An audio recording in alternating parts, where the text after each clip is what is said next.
with Zion Outback Safaris, and welcome to Outside Explorer. It's early morning here in Zion. It looks like it's going to be an amazing day. Dan, will you tell us what we're going to do today? Well, today we are going to take an open air truck through the Mount Carmel Tunnel in Zion National Park.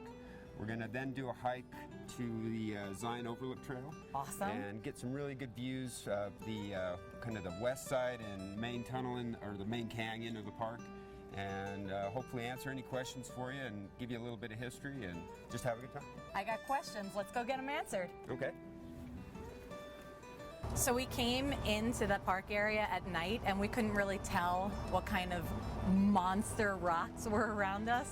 And my mind is blown now with the beauty of Zion. It's incredible here. It's all sandstone, right? This is all Navajo sandstone. All Navajo sandstone.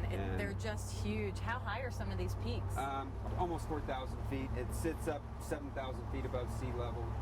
And yet we're primarily in the Navajo sandstone layer. This is one of the highest kind of top layers of sandstone. Incredible. And is this the Colorado River running through here? This is the Virgin River, which is part of the Colorado River system. Hey Dan, be real with me. Okay. Is the river really a virgin? In the way it behaves, it is not a virgin river by any means. One of the things that's so great about taking a Jeep tour is that you can really sit back and absorb the beauty. So we've just pulled over on the side, and Dan, can you tell us about a couple of these peaks behind us? Absolutely. This is the East Temple here to our left, one of the higher peaks in the park. We also have a West Temple. And then back behind us here is the Mount Spry. And then back here to our right, we have the Streak Wall. All huge monoliths, Huge. Thousands of feet high.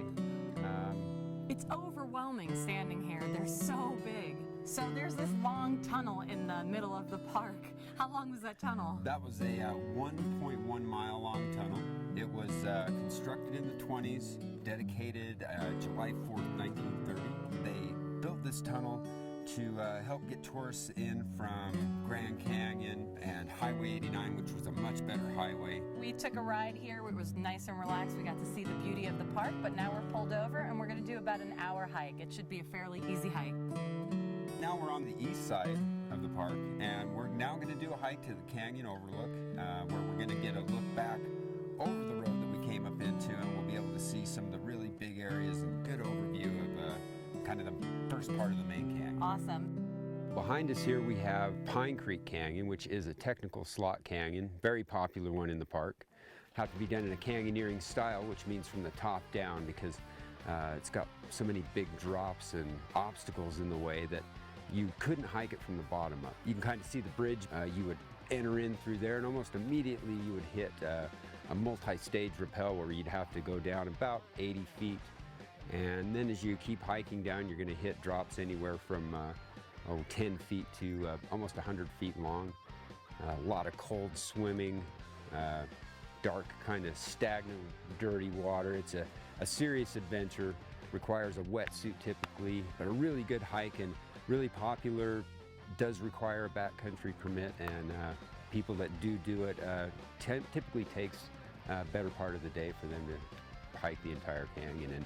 So we've reached the top of the hike. It's the Canyon Overlook, and we get to see where the tunnel was going through and the entire drive up. It's pretty magical up here. Dan, I was wondering, so this is all sandstone, right? This is all, Navajo sandstone. Here we are climbing on petrified sand dunes, so it is a bit spicy and kind of an acquired taste. Here we're looking back to the west, and we can see the West Temple, we can see the Streak Wall. Amazing. SR9, the road that the tunnel goes through.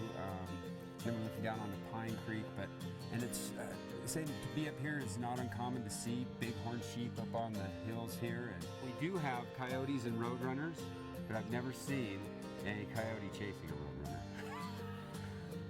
If you don't have a lot of time for a hike or don't want a long, difficult hike, this is the perfect hike. You get everything all in one. You really do. How long was this?